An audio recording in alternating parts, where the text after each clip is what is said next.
Smoking causes cancer. Smoking kills. புகைப்பிடித்தல் புற்றுநோயை உண்டாக்கும் மற்றும் உயிரை கொல்லும். Consumption of alcohol is injurious to health. மது அருந்துதல் உடல்நலத்திற்கு கேடு. Subscriber Real Life Incident inspired by subscribers. இந்த சந்தாதாரர்களின் உண்மை சம்பவம் உங்களால் உருவாக்கப்பட்டவை.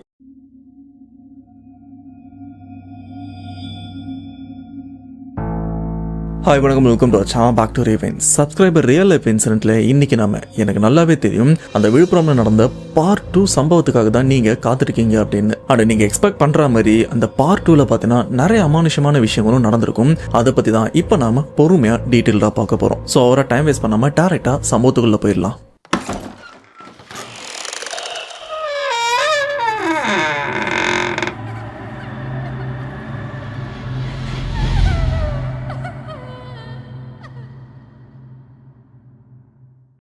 இன்கேஸ் நீங்கள் நம்ம சேனலில் ஆர் இந்த வீடியோவை ஃபர்ஸ்ட்டாக பார்க்குறீங்கன்னா இந்த சம்பவத்தோட பார்ட் 1 ஆல்ரெடி போஸ்ட் பண்ணியிருக்கேன். அதோட லிங்க்கை நான் டிஸ்கிரிப்ஷன்லையும் கொடுத்துருக்கேன் அண்ட் ஐ பட்டன்லையும் கொடுத்துருக்கேன். மறக்காமல் அதை செக் பண்ணி பார்த்துட்டு அதுக்கப்புறம் இதை பாருங்கள். அப்போ தான் ஆரம்பத்தில் என்ன நடந்தது, இதுக்கப்புறம் என்ன நடக்க போகுது அப்படின்னு உங்களுக்கும் கிளியராக புரிய வரும். அண்ட் இந்த இடத்துல பார்ட் 1ல என்ன நடந்ததுன்னு ஒன்லைன் பார்த்தீங்கன்னா, ஒரு கல்யாண ஜோடி விருந்துக்காக விழுப்புரம்ல இருக்கிற தாய்மாமா வீட்டுக்கும் போயிருக்காங்க. போயிட்டு வர வழியில் தெரியாதனமாக வேற ரூட்டில் போயிருக்காங்க. அங்கே நடந்த அமானுஷ அனுபவங்களை தான் பார்த்திருக்கும். இப்போ அந்த இடத்துல அந்த வண்டி மாட்டிக்கிச்சு. அந்த வண்டியை ரெக்கவர் பண்றதுக்காக ஒரு டிராக்டர், அது கூடவே ஒரு பூசாரியும் வந்திருக்காரு. இப்போ அந்த வேனை டிராக்டரோட கட்டி இழுத்துட்டு இந்த இடத்த விட்டு நகர்றாங்க. இதுக்கப்புறம் நடக்கிற அமானுஷத்தை இப்போ பார்ட் 2 கிளியரா பார்த்துடலாம். இப்போ இந்த வேனில் இருக்கிற எல்லாருமே டிரைவர் இவர் மேலே ரொம்பவே கோவத்தோடு இருந்துட்டு இருக்காங்க. ஏன்னா புதுசாக கல்யாணம் ஆன ஒருத்தவங்களை இந்த மாதிரி ஒரு காலத்தில் ஆம்புலன்ஸாக இருந்து அதுவும் நிறைய இழப்புகள் இந்த ஆம்புலன்ஸில் நடந்திருக்கு. நிறைய உயிர் பலி இந்த ஆம்புலன்ஸில் இருக்கிற ஏதோ ஒரு விஷயம் வாங்கியிருக்கு. இந்த ஆம்புலன்ஸில் நிறைய பேர் இறந்து போயிருக்காங்க. அப்படிப்பட்ட அந்த ஆம்புலன்ஸை ரெடி பண்ணி ஒரு டிராவல்ஸ் வண்டியில் விற்றுருக்காங்க. அந்த வண்டியில் தான் இப்போ கல்யாண ஜோடி இவங்களும் வராங்க.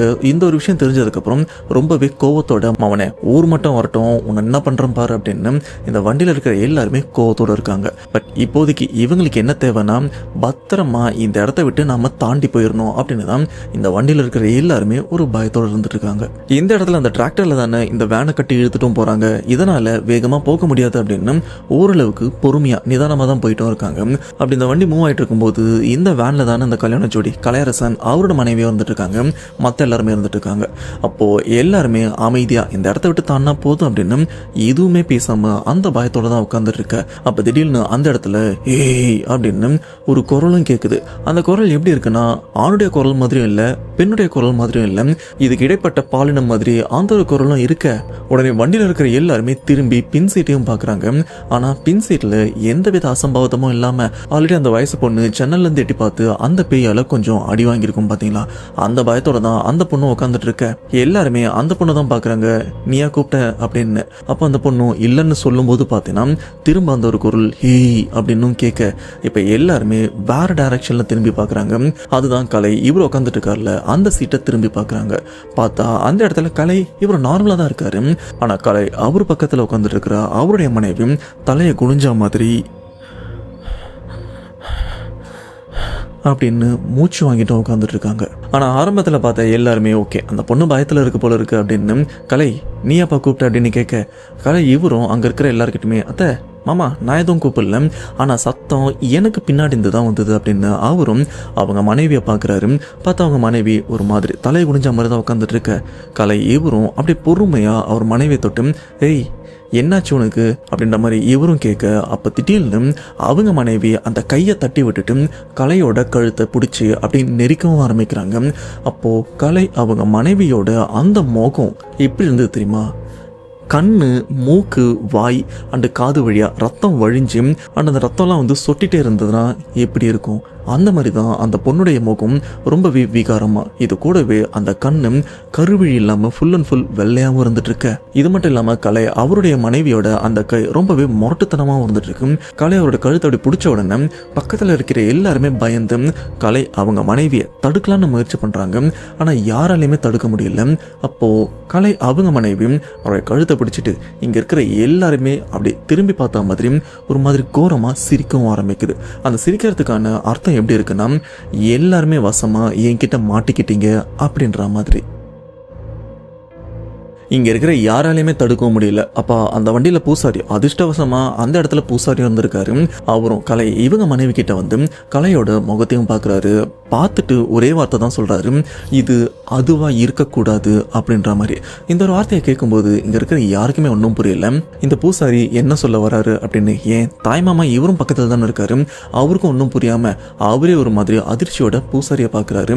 இந்த சைடில் கலை இவரால் மூச்சு விட முடியாம இங்க நடக்கிற விஷயத்தெல்லாம் பார்த்துட்டு, யோ என்னை முதல்ல காப்பாத்துங்கயா, அதை விட்டுட்டு உங்களுக்குள்ளே அதிர்ச்சியா பார்த்துட்டு இருக்கீங்க அப்படின்ற மாதிரி இவர் அந்த சமயம் நினைச்சதா அவரே சொல்லியிருக்காரு. அப்ப அந்த பூசாரி என்ன சொல்றாருன்னா, அந்த வண்டியில இருக்கிற ஆண்கள் எல்லார்கிட்டுமே எனக்கு ஒரு 2 நிமிஷம் இந்த பொண்ணுடைய கையை டைட்டா பிடிச்சுக்கோங்க, இவளை அங்க இங்கன்னு அசர விடாத அளவுக்கு நல்லா டைட்டா பிடிங்க, எனக்கு ஒரு வேலை இருக்கு அப்படின்னு அந்த பூசாரியும் சொல்ல, இந்த வண்டியில இருக்கிற தாய் மாமா கலை அவங்க அப்பா இன்னும் ஒரு சில பேர் என்ன பண்றாங்கன்னா, கலை அவர் கழுத்து பிடிச்சிருக்காங்களே அந்த கையை எப்படியோ கஷ்டப்பட்டு எடுத்து அந்த பொண்ணை அப்படியே டைட்டாவும் பிடிச்சிட்டு இருக்காங்க.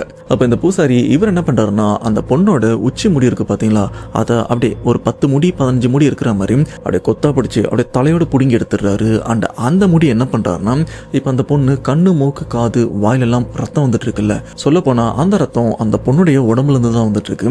இப்போ அந்த ரத்தத்துல இந்த முடி படுற மாதிரி அந்த பொண்ணுடைய முகத்துல வச்சு தேய்ச்சி எடுத்துட்டு இப்போ அந்த முடியில அந்த பொண்ணுடைய ரத்தமும் வந்துட்டு இருக்கு. இது மட்டும் இல்லாம பூசாரி இவ்வளவு ஒரு பையன் எடுத்துட்டு வந்திருக்காரு. அதுல எலுமிச்சப்பழம் கற்பூரம்லாம் இருந்துட்டு இருக்கு. அதுல இந்த எலுமிச்சப்பழத்துக்கு நடுவில் கற்பூரத்தை பத்த வச்சு இப்போ இந்த ரத்தம் படிச்ச அந்த பெண்ணுடைய முடி இருக்கு பாத்தீங்களா, அந்த முடியை லைட்டா இந்த நெருப்புல படுற மாதிரியும் காட்ட அந்த முடி பாத்தீங்கன்னா ஓரளவுக்கு அப்படியே நெருப்புல பட்டு பொசுங்கிறது. இப்போ அந்த முடி எடுத்து பாதிக்கப்பட்ட இந்த பெண்ணுடைய கையிலையும் கட்டி விடுறாங்க. சொல்ல போனா ஒரு தாயத்து மாதிரி. ஆனா அந்த பொண்ணோட கையில அந்த தாயத்தை கட்டி விடுறதுக்குள்ள இவங்களுக்கு போதும் போதும்னு ஆயிடுச்சு. ஏன்னா அந்த பெண்ணுடைய உடம்புல இருக்கிற அந்த ஆன்மாக்கு தெரிஞ்சிருக்கு போல இருக்கு, இவங்க நம்மளை கட்டுப்படுத்துறதுக்காக இந்த ஒரு விஷயம் பண்றாங்க, இதை பண்ணாங்கன்னா நம்மளால எதுவுமே பண்ண முடியாது அப்படின்னு அது உணர்ந்திருக்கு போல இருக்கு. ஏன்னா அந்த சமயம் அந்த தாயத்தை கட்ட விடாத அளவுக்கு ரொம்பவே மூர்க்கத்தனமாவும் நடந்திருக்கு. தாய்மாமா இவருக்கும் சரி கலை அவங்க அப்பாவுக்கு தடுமாறி கீழே விழுந்து அவங்களுக்கு அடிலாம் பட்டு ரத்தமும் வந்திருக்கு. ஆனா எப்படியோ கஷ்டப்பட்டு பூசாரி இவரும் கையில கட்டினதுக்கு அப்புறம் ஓரளவுக்கு அந்த கோவம் அந்த விரி கொஞ்சம் குறையவும் ஆரம்பிக்க, அப்ப பூசாரி இன்னொரு விஷயம் என்ன பண்றாருன்னா, அந்த உச்சி முடியை லைட்டா இழுத்து அதை அப்படியே உச்சியோட சேர்த்து முடிச்சு போட்டும் விட்டுறாரு. இதெல்லாம் பண்ண அடுத்த செகண்டே கலை அவங்க மனைவி அந்த இடத்துல அப்படியே மயக்கமான மாதிரி கீழே விழுந்துடுறாங்க. இப்ப இந்த வண்டியில இருக்கிறவங்களோட எண்ணம் எப்படின்னா, ஒரு பெரிய புயல் சூறாவளியே வந்து நம்மளை அடிச்சு அதுக்கப்புறம் ஒரு அமைதி சூழ்நிலை வந்ததுன்னா எப்படி இருக்கும், அந்த மாதிரி தான் இப்ப இந்த இடம் அமைதியாகவும் இருந்துட்டு இருக்கு. சரி, இப்போதைக்கு நிலைமையை நாம கட்டுக்குள்ள எடுத்துட்டு வந்துட்டோம். இப்போ நாம இந்த எல்லையை விட்டு நம்ம தாண்டி நம்ம கோயிலுக்கு போயிடலாம், அதுக்கப்புறம் எல்லாத்தையும் சரி பண்ணிடலாம் அப்படின்னு இவங்களும் முன்னாடி டிராக்டர் போயிட்டு இருக்குல்ல, இவங்களால தான் வண்டியை ஓட்டுறாங்க. அவங்க கிட்ட சத்தம் போட்டு, டேய் வண்டியை வேகமா ஓட்டுறா, என்னானாலும் பாத்துக்கலாம் அப்படின்னு இவங்களும் அந்த டிராக்டரை வேகமா ஓட்ட சொல்லியிருக்காங்க. ஆனா இப்படி வேகமா ஓட்ட சொல்லிட்டு இந்த வண்டியில இருக்கிற எல்லாருமே கொஞ்சம் அமைதியா அவங்க சீட்ல உட்காந்த அடுத்த செகண்டே பாத்தீங்கன்னா மறுபடியும் இந்த வண்டியில இருந்து ஒரு சத்தம் கேக்குது. ஆனா அந்த சத்தம் அலறல் சத்தமா இருந்துட்டு இருக்கு. வண்டியில் இருக்கிற எல்லாருமே என்னடா திரும்ப வந்துருச்சு அப்படின்னு பயத்தோட இப்போ யாரை பார்க்குறாங்கன்னா, கலை அவங்க மனைவி தான் பார்க்குறாங்க. ஆனால் கலை அவங்க மனைவி அந்த சமயம் வரைக்கும் அந்த மயக்கமான சூழ்நிலை தான் இருந்துட்டு இருக்காங்க. கலை அவரும் அவங்க மனைவியோட கையை பிடிச்சிட்டு அவங்க மயக்கம் தெளியறதுக்காகவும் உட்காந்துட்டு இருக்காங்க. அப்படி பார்த்தா கலை அவங்க மனைவி கிட்ட இருந்து இந்த ஒரு சத்தம் வரல, வேற எங்க இருந்து வருது அப்படின்னு வண்டி அப்படின்னு சுற்றி பார்த்தா இந்த வண்டியோட பின்னாடி ஒரு வயசு பொண்ணு இருக்கும் பார்த்தீங்களா. இப்போ அந்த வயசு பொண்ணு தான் ரொம்பவே கோபத்தோட ரொம்பவே மூர்க்கத்தனத்தோட அந்த வண்டியிலேருந்து எந்திரிச்சு தன்னைத்தானே அங்கே இருக்கிற கம்பியில் குத்திக்கிற மாதிரியும் அண்டு அங்கே இருக்கிற கண்ணாடியில் தலையை முட்டி தனக்கு காயத்தை உண்டாக்குற மாதிரியும் பண்ணிகிட்டே இருக்கு. இதை பக்கத்தில் இருக்கிறவங்களாம் தடுக்க முயற்சி பண்ணுறாங்க. ஆனால் எல்லாருமே தள்ளி விட்டுட்டு அப்போ அந்த பொண்ணு பாவாடை தாவணி தான் கட்டியிருந்ததா கலை இவரும் சொல்லியிருக்காரு. அப்போ அந்த பொண்ணு என்ன பண்ணுறாங்கன்னா, அவங்க துணியை வந்து வாண்டடா அவங்களே கிழிக்கிறேன் இந்த ஒரு விஷயம்லாம் பண்ணிகிட்டே இருக்க. பூசாரி இவரும் சொல்லிடுறாரு, இப்போ அந்த பொண்ணுக்கு பேய் பிடிச்சிருக்கு அப்படின்னு சொல்லும்போது தாய்மாமா இவரும், அது எப்படி இப்ப இவ்வளவு நேரம் இங்க ஆடிட்டு இருந்த அந்த பேய் நம்ம பொண்ணு உடம்புல இருந்துட்டு இருக்கு. இது மட்டும் இல்லாம கலை அவங்க மனைவி தலையில அந்த உச்சி முடி எடுத்து முடிச்சும் போட்டு வச்சிருக்காங்க. அப்படின்னும் போது அந்த பொண்ணு உடம்புல பேய் இருக்கும், ஆனா அதால எந்த விதமான பாதிப்பும் இருக்காது, அந்த உடம்பை விட்டும் வெளியில வர முடியாது. அப்படி இருக்கும்போது இந்த வயசு பொண்ணு ஏன் இப்படி பண்ணுது அப்படின்னு தாய்மாமா இவரும் கேட்க, அப்ப பூசாரி சொல்றாரு, இந்த இடத்துல ஒரு ஆன்மாக்கள் இல்ல பல ஆன்மாக்கள் இருந்துட்டு இருக்கு, அதுல ஒண்ணுதான் இப்போ இந்த வயசு பொண்ணை பிடிச்சிட்டு இருக்கு. இப்ப நாம இவளுக்கு பண்ண மாதிரி இந்த பொண்ணுக்கும் முடிய ரத்தத்துல முக்கி அதை எரிச்சு அவ கையில கட்டி அவ உச்சி முடியை முடிச்சு போட்டு விட்டாலும் திரும்பவும் வேற ஒரு ஆன்மா இங்க இருக்கிற மத்தவங்களோட உடம்ப பிடிக்காது அப்படின்னு என்ன கேரண்டி இருக்கு? அண்டு நான் நினைச்சதை விட இந்த இடத்துல பிரச்சனை அதிகமா இருக்கு அப்படின்னு பூசாரி இவரும் புலம்பிட்டு இருக்காரு. அப்ப தாய்மாமா இவரும் அதுக்குன்னு அந்த பொண்ணை இப்படியே விட்டுற முடியுமா? பாத்தீங்களா அந்த பொண்ணு தன்னை தானே காயப்படுத்திக்கிற மாதிரி என்னென்னவோ பண்ணிட்டு இருக்கா அப்படின்னு தாய்மாமா இவர் என்ன பண்றாருன்னா அவரோட சட்டையை கழட்டி ரெண்டாவதா பேய் பிடிச்சது பாத்தீங்களா அந்த வயசு பொண்ணு அவங்க துணி கிழிஞ்சிருக்குல்ல, சோ அந்த இடத்தெல்லாம் மறைக்கிற மாதிரி அந்த சட்டையும் மாட்டி விடுறாங்க. மாட்டி விட்டது மட்டும் இல்லாம இப்ப கலை இவங்க மனைவிக்கு என்ன விஷயம் அந்த முடி ரத்தம்லாம் வச்சு பண்ணாங்கல்ல, சேம் அதே விஷயத்தை தான் இப்போ அந்த வயசு பொண்ணுக்கும் பண்ணிருக்காங்க. இதெல்லாம் பண்ணதுக்கு அப்புறம் அந்த வயசு பொண்ணும் அப்படியே மயக்கமான நிலைமையில இருக்க பூசாரி இவருக்கும் தெரிஞ்சிருச்சு. இப்போ இந்த வயசு பொண்ணு நார்மலா இருக்கா, ஆனா திரும்ப வேற எதுவும் ஆன்மா இங்க இருக்கிற பெண்கள் ஆண்கள் உடம்ப பிடிக்கிறதுக்கு எவ்வளவு நேரம் ஆகும், இதுக்கு ஒரே ஒரு வழிதான் இருக்கு அப்படின்னு அவர் பையிலையும் கை விடுறாரு. கை விட்டு ஒரு பொருளையும் எடுக்கிறாரு. என்னன்னு பார்த்தா இந்த சைஸுக்கு ஒரு கத்தியும் இருக்கு. அந்த கத்தி அந்த பூசாரி அவருடைய தலைமுறையா அவங்க குலதெய்வம் கிட்ட வச்சு வேண்டானது, சொல்ல போனா பல வருஷங்களாம் அவங்க குலதெய்வத்துக்காக அந்த ஒரு கத்தியை வச்சு வேண்டிட்டும் பூஜை பண்ணிட்டு வந்திருக்காங்க. இந்த மாதிரி சூழ்நிலை ரொம்பவே மோசமானா இதை பயன்படுத்தலாம் அப்படின்னு தான் இவரும் அதை வச்சிருக்காரு. இப்ப அந்த கத்தி எடுத்து ஒரு சில விஷயங்கள்லாம் பண்றாரு. அது என்னன்னா எல்லாருமே அமைதியா உங்க சீட்ல உட்காருங்க அப்படின்னு சொல்லி இப்ப அந்த வேன் அந்த வண்டியில நடக்கிற இடம் இருக்கும் பாத்தீங்களா, அந்த இடத்துல அந்த கத்தியை அப்படியே கீழே வச்சு பூசாரி வரும் அங்க இருக்கிற சின்ன இடத்துல கொஞ்சம் அட்ஜஸ்ட் பண்ணி உட்காராரு. உட்காந்து கண்ணை மூடி மனசுல இவருடைய குலதெய்வத்தை நினைச்சு அந்த இடத்துல அந்த வண்டியில சின்னதா பூஜையும் பண்றாரு. இதன் மூலியமா இந்த வண்டியில எப்பேற்பட்ட கெட்டதுகள் இருந்தாலும் அதை ஓட்ட முடியாது, ஆனா தற்சமயமா அதை எல்லாத்தையுமே கட்டுப்படுத்தி அமைதியா வைக்க முடியும் அப்படின்னு. ஸோ அந்த ஒரு விஷயத்தை தான் இப்போ பண்ணிட்டு இருக்காரு. ஏன்னா பெண்களுக்கு பேய் பிடிச்சாலே அவங்கள கட்டுப்படுத்துறது ரொம்பவே கஷ்டமா இருக்கு, இதுல ஆண்களுக்கெல்லாம் வந்ததுன்னா ரொம்பவே கஷ்டம் அப்படின்னு பூசாரி அவரும் உணர்ந்து உடனே அந்த பூஜைக்கான எல்லா விஷயமும் பண்றாரு. இப்போ இதெல்லாம் பண்ணதுக்கு அப்புறம் இந்த இடம் ரொம்பவே சாதாரணமாகுது. இந்த ஒரு கேப்ல பார்த்தீங்கன்னா அந்த வண்டியோட டிரைவர் இருக்கார்ல, அவரும் சைட்ல அந்த வண்டியை ஸ்டார்ட் பண்ண முயற்சி பண்ணலாம் அப்படின்னு அதுக்கேற்ற மாதிரி சாவியை போட்டு ஸ்டார்ட் பண்ண ட்ரை பண்றாரு. இப்போ பூசாரி இந்த கீழே உட்காந்து ஒரு பூஜை பண்ணார்ல, இதை முடிச்சதுக்கு அப்புறம் பார்த்தீங்கன்னா அந்த இடத்துல எதாச்சியா வண்டியை ஸ்டார்ட் பண்றாரு. வண்டி ஸ்டார்ட் ஆயிருச்சு. ஆனால் இப்போ வண்டி ஸ்டார்ட் ஆனாலும் என்ன யூஸ், டிராக்டர்லேருந்து கயிறை கட்டி இப்போ இந்த வண்டி கூட கனெக்ட் பண்ணி வச்சிருக்காங்கல்ல, இந்த வண்டி இப்போ ஸ்டார்ட் பண்ணி இதால் தனிச்சு போக முடியாது. அப்படி தனிச்சு போகிறது இருந்தால் டிராக்டருக்கும் கஷ்டம். அதனால எல்லாருமே அமைதியாக இந்த இடத்த விட்டு எப்படியோ சேஃபான ஒரு இடத்துக்கும் போயிடுறாங்க. அங்கே தான் ஒரு கோவிலும் இருந்துட்டு இருக்கு. ஆக்சுவலாக இப்போ இங்கே இருக்கிற எல்லாருமே வந்திருக்கிற அந்த கோவில் ஒரு சுடுகாட்டு காளியம்மன் கோவில். ஆனால் இவங்க ஒரு காவல் தெய்வம் கோவிலுக்கு தான் போகிறதா இருந்தது. ஆனால் அந்த காவல் தெய்வத்தோட பூசாக தான் இந்த வண்டிலையும் உட்காந்துட்டு இருக்காரு.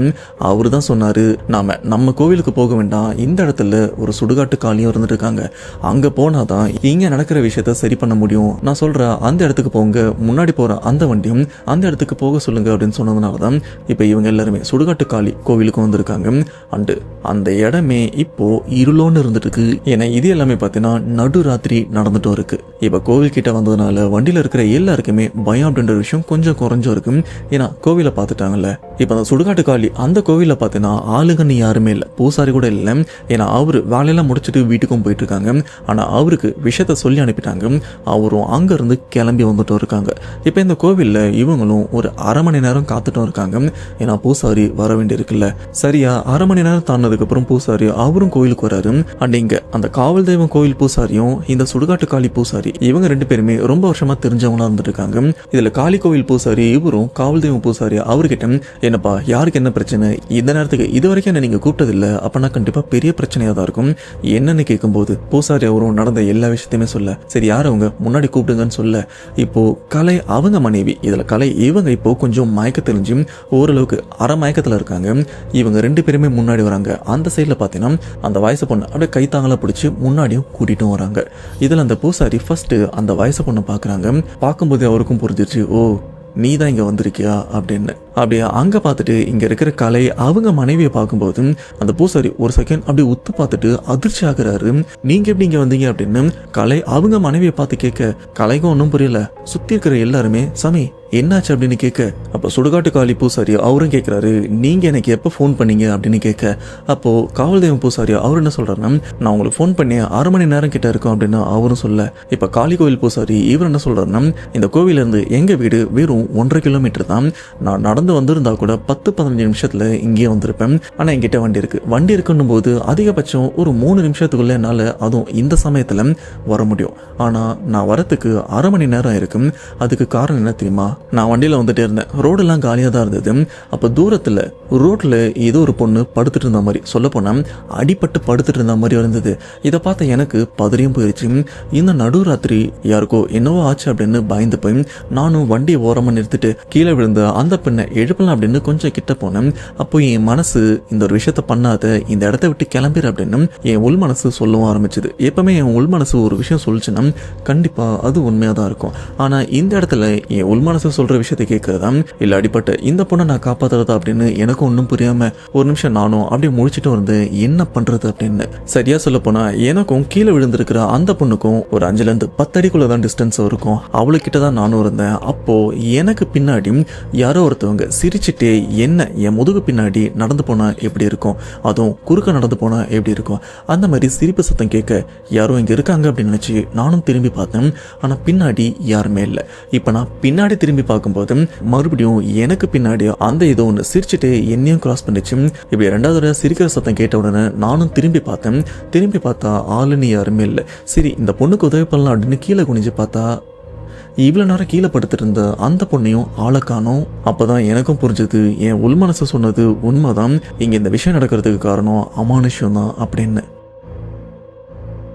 சரி ரோட்ல அடிப்பட்டதான் நினைச்சா அந்த பொண்ணு இப்ப காணல. இந்த இடத்த விட்டு கிளம்பிடலாம் அப்படின்னு நானும் இந்த இடத்த விட்டு கிளம்பலாம் அப்படின்னு வண்டி எடுத்துட்டு இந்த இடத்த விட்டும் கிளம்புறேன். அப்போ எகிரி என் வண்டிக்கு பின்னாடி யாராச்சும் அப்படி குதிச்சா எப்படி இருக்கும், வண்டி ஒரு மாதிரி தடுமாறும் பார்த்தீங்களா, அந்த மாதிரி என் வண்டி வந்து பயங்கரமாக தடுமாறிச்சு.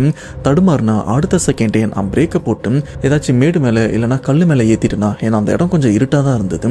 ஏதாச்சும் மேடும் பள்ளமா இருக்கா அப்படின்னு நானும் திரும்பி பார்த்தா என் சீட்டில் பின்னாடி பார்த்தீங்கன்னா ஒரு பொண்ணும் உட்காந்துட்டு இருக்கு. அந்த பொண்ணுடைய முகமும் பார்க்கறதுக்கு அழகா, பொதுவாக அந்த பேய்லாம் விகாரமாக இருக்கும் பார்த்தீங்களா, அந்த மாதிரிலாம் இல்லாமல் சாதாரணமாக தான் இருந்தது. அந்த பொண்ணை பார்த்து நான் கேட்குறேன், ஏம்மா யார் நீ, இந்த இடத்துக்கு நீ எப்படி வந்த அப்படின்னு கேட்க, ஆனால் அந்த பொண்ணு அப்போ வரைக்கும் எதுவுமே பேசல.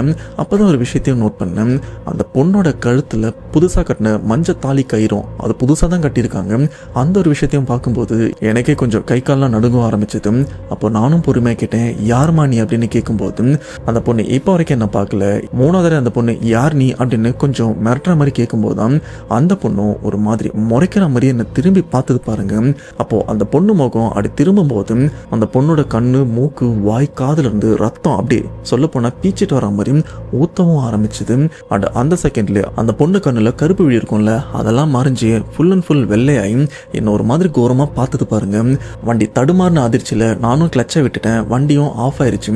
கடைசியா சுடுகாட்டு காளியோட அருளால ஒரு சில விஷயங்கள்லாம் பண்ணி அதை இந்த இடத்த விட்டு துரத்தி விட்டுட்டு வரத்துக்கு லேட் ஆயிருச்சு. அதனால தான் லேட்டுன்னு சொல்லும்போது எல்லாருமே அதிர்ச்சியா பூசாரி இவரையும் பாக்குறாரு. அப்ப தாய்மாமா அவர் ஒரு கேள்வி கேட்கிறாரு, சரிங்கய்யா நீங்க எங்க பொண்ணை பார்த்து அதிர்ச்சி ஆனதுக்கும் இந்த விஷயத்துக்கும் என்ன சம்பந்தம், நீங்க வரதுக்கு லேட் ஆச்சு, வழியில ஒரு பிரச்சனை, அதை நாங்க ஒத்துக்கிறோம், ஆனா இந்த பொண்ணை பார்த்து அதிர்ச்சி ஆனீங்க அப்படின்னு கேட்கும்போதுதான் அவரும் சொல்றாரு, இவ்வளவு நேரம் அந்த ரோட்ல நான் எந்த பேய் கிட்ட மாட்டினேன் அப்படின்னு சொன்னோம், அந்த பேய் எக்ஸாக்டா இந்த பொண்ணு மாதிரி தான் இருந்தது. சொல்ல போனா இந்த பொண்ணு தான், இந்த பொண்ணே மறைஞ்சு அந்த இடத்துல நான் வர விஷயத்த வந்து தடுத்தா எப்படி இருக்கும், அதே விஷயம் தான் அங்கேயும் நடந்தது அப்படின்னு சொல்லும்போது இங்க இருக்கிற யாராலுமே அந்த ஒரு விஷயத்த நம்ப முடியல. ஆனா ஒரு விஷயத்த நம்புறாங்க. அது என்னன்னு பாத்தீங்கன்னா, அந்த சுடுகாட்டு காளி கோயில் பூசாரி ஒரு விஷயத்த சொல்லியிருப்பாரு. அவர் வண்டி பின்னாடி உட்காந்து இந்த அந்த உருவம் இவரை திரும்பி பார்க்கும்போதும் கண்ணு, காது, மூக்கு அப்படின்னு எல்லா துவாரங்கள்லயும் வந்து ரத்தம் ஒழிஞ்சிருக்கும். அந்த கருவிழி இல்லாம கண்ணு வெள்ளையா தான் இருந்திருக்கும் அப்படின்னு. சேம் இதே விஷயம் தான் வண்டியில இவங்க வரும்போதும் கலை அவங்க மனைவிக்கும் நடந்திருக்கு. அதே மாதிரி கண்ணு, காது, மூக்கும் கருவிழி இல்லாம வெள்ளையா இருந்திருக்கும். கலை இவர் கழுத்தை பிடிச்சி நெரிக்கும் ஆரம்பிச்சிருக்கும். அடுத்து சுடுகாட்டு காளி பூசாரி இவரும் அடிச்சு சொல்றாரு, கண்டிப்பா இந்த பொண்ணு தான் அந்த இடத்துல வந்திருக்கணும், அப்படி இல்லைன்னா இந்த பொண்ணு உருவத்துல அங்க ஏதாச்சும் வந்திருக்கணும் அப்படின்னு இவரும் சொல்லும்போது இங்க இருக்கிற எல்லாருமே, சரி சாமி இந்த பிரச்சனைல இருந்து எங்களை எப்படியாச்சும் காப்பாத்தி விடுங்க, ஏன்னா புதுசா கல்யாணம் ஆனவங்க இன்னும் வாழ்க்கையே தொடங்கல, அதுக்குள்ள ஏதேதோ நடந்துருச்சு, எல்லாத்துக்குமே இவன் தான் காரணம் அப்படின்னு மறுபடியும் டிரைவர் அவரை திட்டுறாங்க.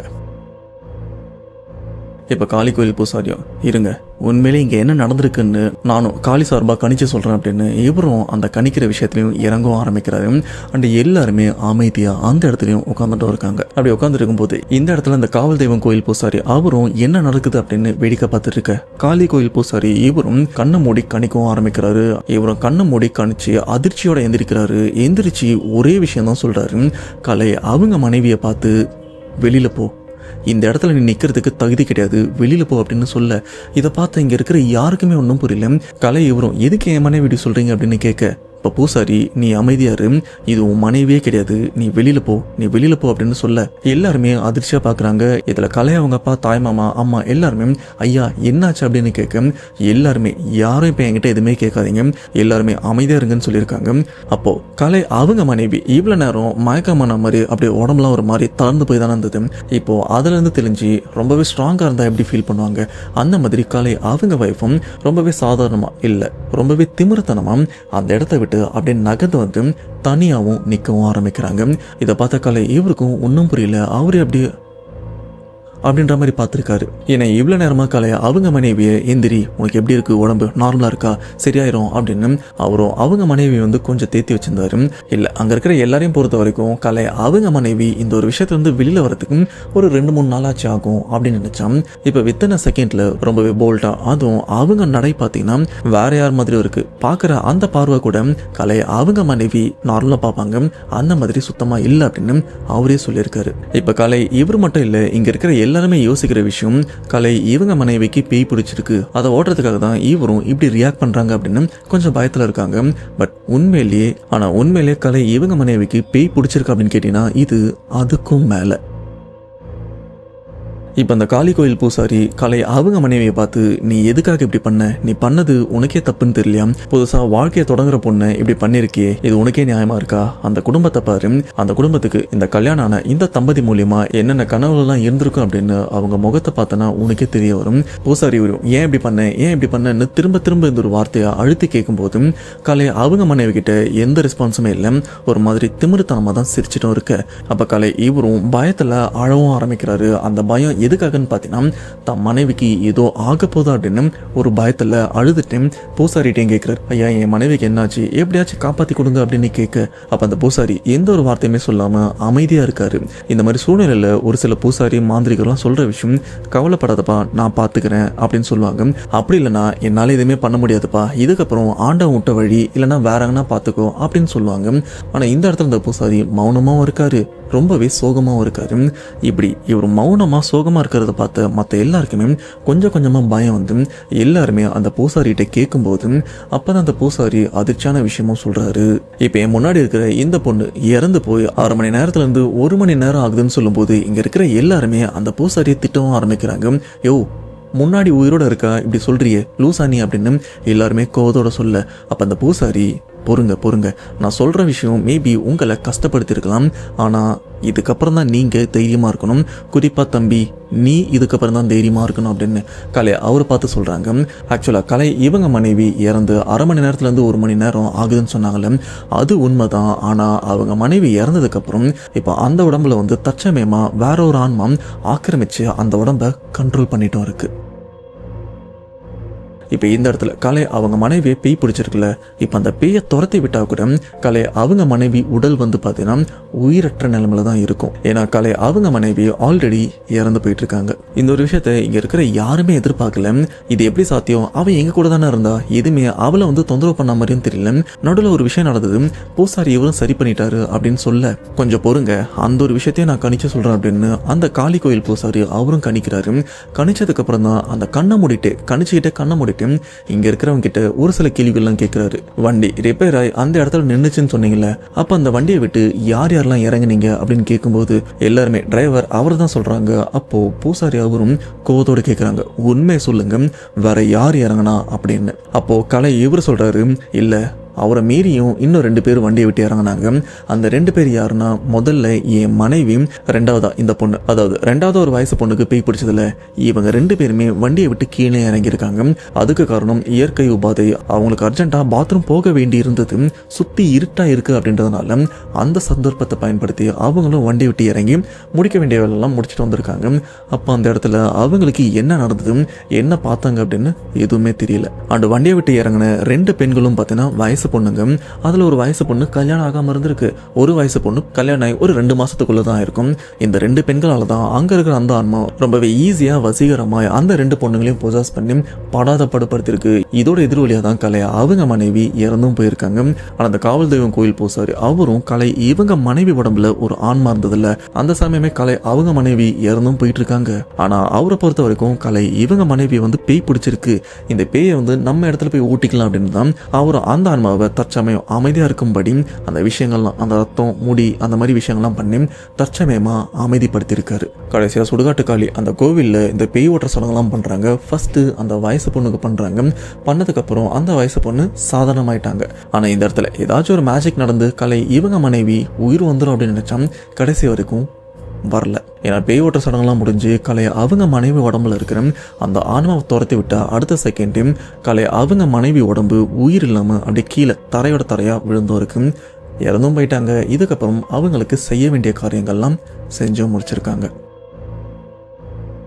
ஆக்சுவலாக இது வரைக்கும் தான் கலை இவரும் சொன்னார். இதுக்கப்புறம் அவரால் சொல்கிறதுக்கு வார்த்தை இல்லை. நான் கடைசியாக அவங்க மனைவி பற்றி சொன்னோம் பார்த்தீங்களா, அந்த ஒரு வார்த்தையெல்லாம் சொல்லும்போது எனக்கே ரொம்பவே கஷ்டமாக இருந்தது. ஏன்னா அந்தளவுக்கு வாயிலேருந்து வார்த்தை வந்ததோ இல்லையோ அழுக தான் அதிகமாக வந்தது. இதை தான் நான் ஃபர்ஸ்ட் பார்ட்லேயே இன்ட்ரோவாக சொல்லியிருப்பேன். இவங்க தெரியாதனமாக ஒரு வழியில் வந்திருப்பாங்க. அந்த வழியே இவங்க வாழ்க்கையோட ஒரு இருண்ட கடைசி பாதையாக இருந்திருக்கும் அப்படின்னு அதுக்கேற்ற மாதிரி தான் நடந்திருக்கு. இப்போ இந்த இடத்துல ஒரு சில பேர் யோசிப்பீங்க, எப்பா வண்டியிலேருந்து 3 பேர் இறங்கினாங்கல்ல, அந்த டிரைவர் ஃபர்ஸ்ட் இறங்கினாரு, கலை அவங்க மனைவி அந்த வயசு பொண்ணு, கலை அவங்க மனைவி முடிஞ்சிருச்சு. அந்த வயசு பொண்ணும் பேய் பிடிச்சி காப்பாற்றிட்டாங்க. டிரைவர் இவர் மட்டும் என்ன எஸ்கேப் ஆயிட்டாரு அப்படின்னு கேட்டீங்கன்னா, ஆக்சுவலாக கலை இவங்க மனைவி இறந்த அடுத்த 1 வாரத்துக்குள்ளே பார்த்தீங்கன்னா அந்த டிரைவர் அதே வேனில் ஆக்சிடென்ட் ஆகி இறந்தும் போயிருக்காரு. அந்த ஆக்சிடென்ட்டில் வண்டியில் பின்னாடி உட்காந்துட்டு இருந்த வர யாருக்குமே எதுவும் ஆகலை.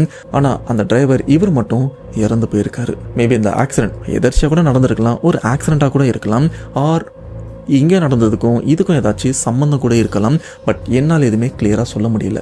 இப்படிப்பட்ட ஒரு விஷயம் நடந்ததுக்கப்புறம் ஆம்புலன்ஸாக இருந்து ட்ராவல்ஸ் வண்டியாக மாறினா அந்த வண்டியை அடிச்சு நொறுக்கி அதை எல்லாத்தையுமே பிச்சு அந்த இன்ஜினில் இருக்கிற ஸ்பேர் பார்ட்ஸ் எல்லாத்தையுமே கழட்டி அந்த வண்டியை தடம் தெரியாமல் அழிச்சிட்டு இருக்காங்க. இதுக்கு ஆரம்பத்திலேயே அந்த வண்டியை தடம் தெரியாமல் அழிச்சிருந்தா இவ்வளோ பிரச்சனை நடந்திருக்குமா? இதுக்கப்புறமா எனக்கு என்ன சொல்கிறதுன்னு தெரியல. ஸோ இந்த 2வது பார்ட்டு இது வரைக்கும் தான் எனக்கு சொன்னாங்க. இதுக்கப்புறம் அவர் சொல்கிறதுக்கு வார்த்தை இருக்கா இல்லையா, மேபி வார்த்தை இருக்கிறதுக்கு வாய்ப்பு இல்லை. ஸோ இந்த செகண்ட் பார்ட்டை கேட்கும்போது உங்களோட தாட் என்னன்றது மறக்காமல் கமெண்ட் பாக்ஸில் மென்ஷன் பண்ணுங்கள். அண்டு இதுக்கப்புறம் எனக்கும் சொல்கிறதுக்கு எதுவும் இல்லை. நெக்ஸ்ட் ஒரு பேய் வீடியோவில் கண்டிப்பாக மீட் பண்ணலாம்.